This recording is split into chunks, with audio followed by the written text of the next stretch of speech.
In the past, I have subjected people to rating characters from strategy games that they have yet to play before. One, to test their assessment, and two, to get a good laugh and a good kick out of it. But now the tables have been turned on me. Someone from the Wargroove community has invited me to start rating characters from Wargroove, a game that I have never played before. This is a multi-part series, so feel free to keep up if you'd like to, and please enjoy the video.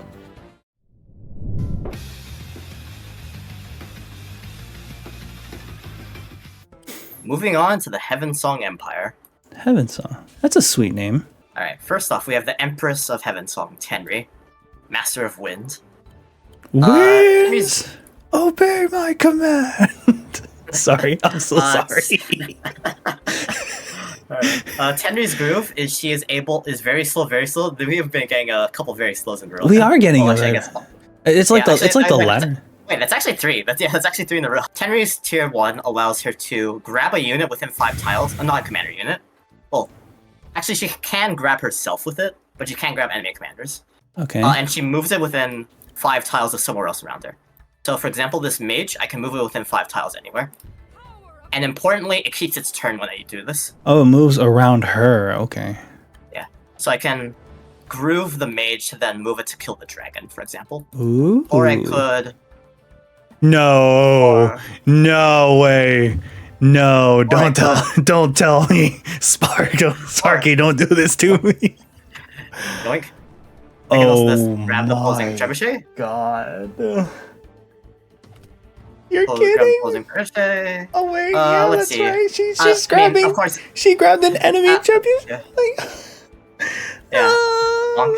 Yeah. Just a reminder that this is on all like auto refresh, but yeah, it is kind of.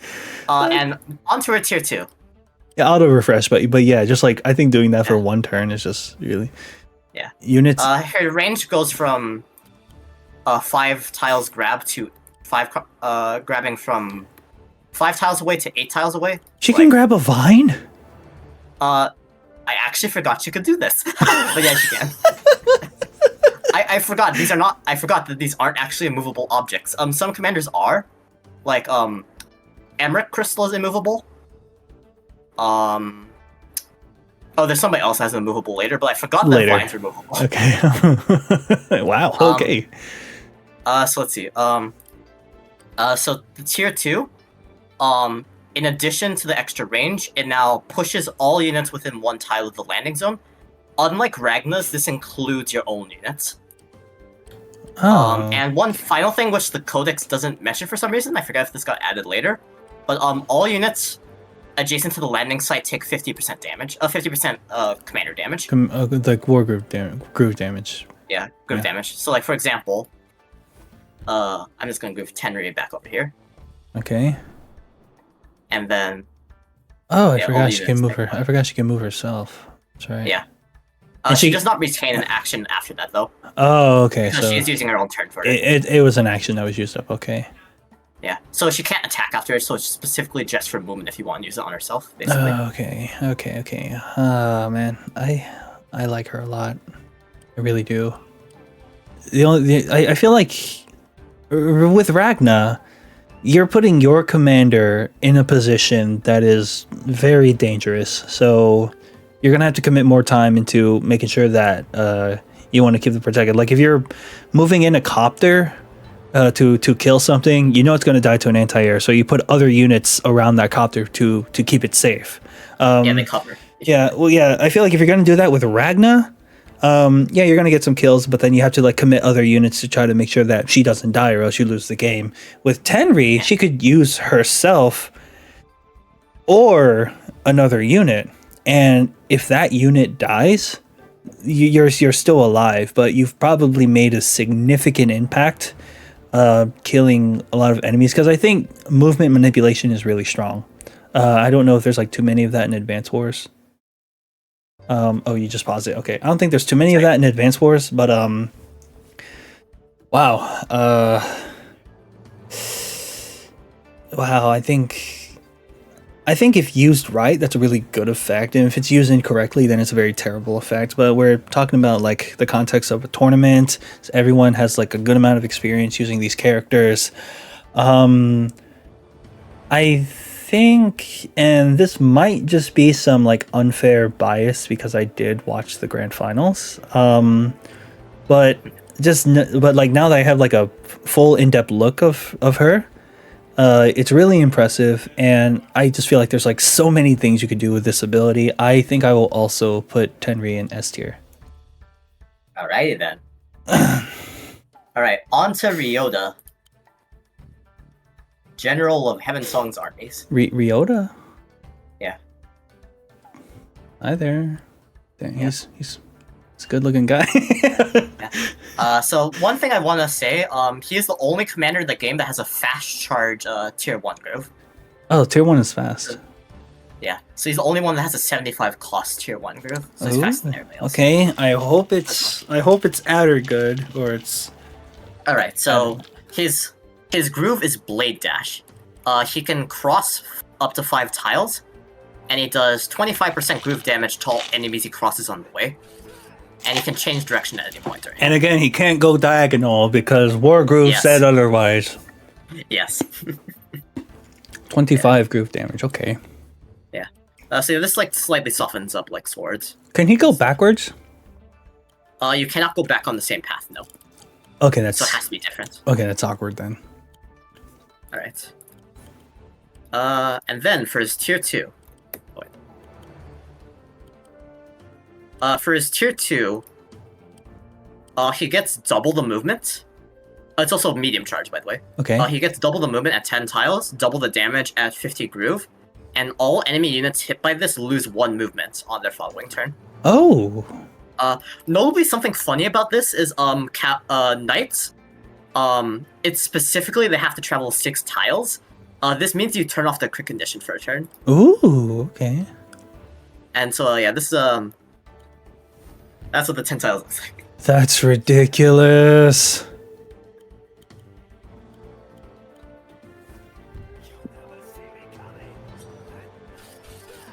Oh my god, wait, he can go different directions so long as it's just 10? Yeah. Oh. Zoom around. Oh my god. Oh man. At first I was gonna say that Ryota, that's his name? Yeah. At first I was gonna say Ryota has a like the same, like I guess I'll call it the Ragna problem, where you're gonna put yourself in danger and then what are you gonna do from there? Because there's a reason you can't move commanders, because I think moving commanders can like quickly end the game. But the fact that he can, as long as there's an open spot, he can dash through, dash again, and then dash back into a safer spot so long as he has the movement. Yeah. But then also, again, one thing I want to note, he cannot change direction on a tile that has a unit on it. So, for example, I can't like go here and then change directions here. Yeah, that makes sense. That'd be... Yeah. I feel like that'd be hard to code.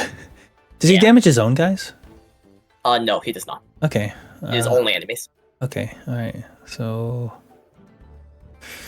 Ah, man. You're gonna need to have an open spot, and then you're gonna need to... like... have a good follow-up after that, so you probably want to use your tier 2 more than your tier 1, or unless you already do enough damage. Like if the tier 1 is good enough to like kill units because Wargroove damage is a lot higher, then could definitely do that. But with some crits, the 20 with some I think there are a bunch of 90 interactions that this can help with, though they are slightly more narrow than like... Definitely way more narrow than like 50 groove. Okay, so probably the tier 2 is gonna be enough. Tier 1 will just be like in niche situations, I guess. But I really love that you can move it again. So like you could... like if you use a super, you can move it, get some damage in, and then keep your commander safe. Where did I put Ragna? I put Ragna in C tier. Oh man, it's the same situation with Nuru. Like I'd probably put C tier in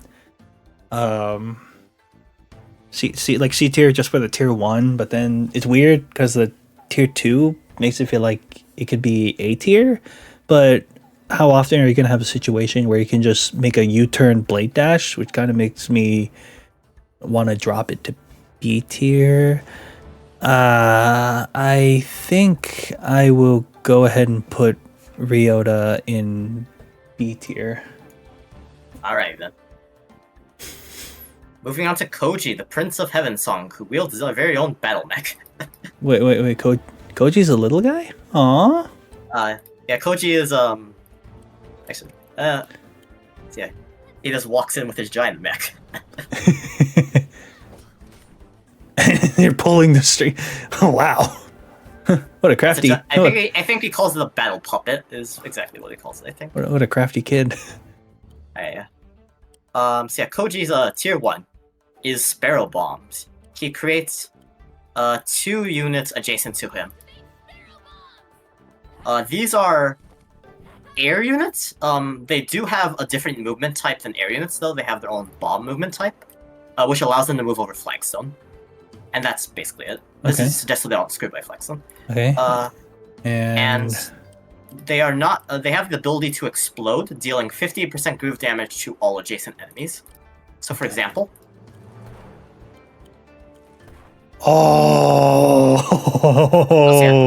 Do note that these are actionable the same turn that Koji deploys them as well. Okay, no summoning sickness. Basically, yeah. Alright. So yeah. And his tier his tier 1 is very slow, his tier 2 is slow. The bombs go from actually I forgot to say something beforehand. The tier 1 bombs, they are air units, so they can only be attacked by units that can hit air. And what's their health? All the normal ones, and Archer can also hit air in this game. Did the puppet just do a fist bump? I think so, yeah. Wait, what's it? I forget, actually. Anyway. Sparrow Bombs take 130% damage from all sources, so they get one shot. Yeah, they're... So you want to... Yeah, these are like black bombs in Advance Wars. Yeah. Then there's the tier 2 bombs. Do they look different? Mark 2s. They actually do look different. Yeah, the Mark 2s. They have a... Was it an X or a skull? I forget. It's an X. An X. Yeah. And they're like golden, I guess. Yeah. Oh, they just reverse the colors. Yeah. These are 75% damage per bomb instead of 50. Ooh. They have more durability. They take 90% damage from all sources instead of 130. So you do need a crit to kill them.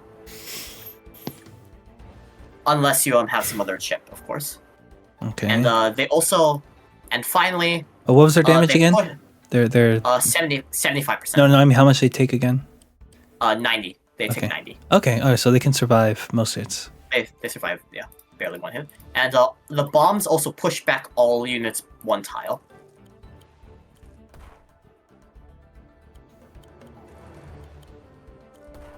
Holy crap. Wow. Also, by the way, these bombs stay deployed even the turn after you activate Groove, so they can stay around for as long as you want. Okay, until they're dead. You can also technically heal them. The tier 1 bombs, of course, are... Why would you? I mean, in case you want the tier 2 bombs the wall, I guess? Because, I mean, at least they survive a hit. They do survive a hit, but I feel like they have a much better use than being... Please don't let them... Can they damage his own units? No. Unlike Tenri, these do not damage his own units. Okay, alright. It pushes them, but does not damage them. I really like this guy. I really, really do. It like the fact that he can like just get some damage in safely. It's almost like it's almost like creating units that you're okay with suiciding into a wall. And then like if you have the tier 2 one, then they just like do additional damage to like whatever is around it. Oh man, that is wow. Ah, man. I feel like I'm having too many people in S tier, but I really do feel like this is an S tier kind of character. So, yeah, okay, sure. Yeah, Koji's going in S tier. All right.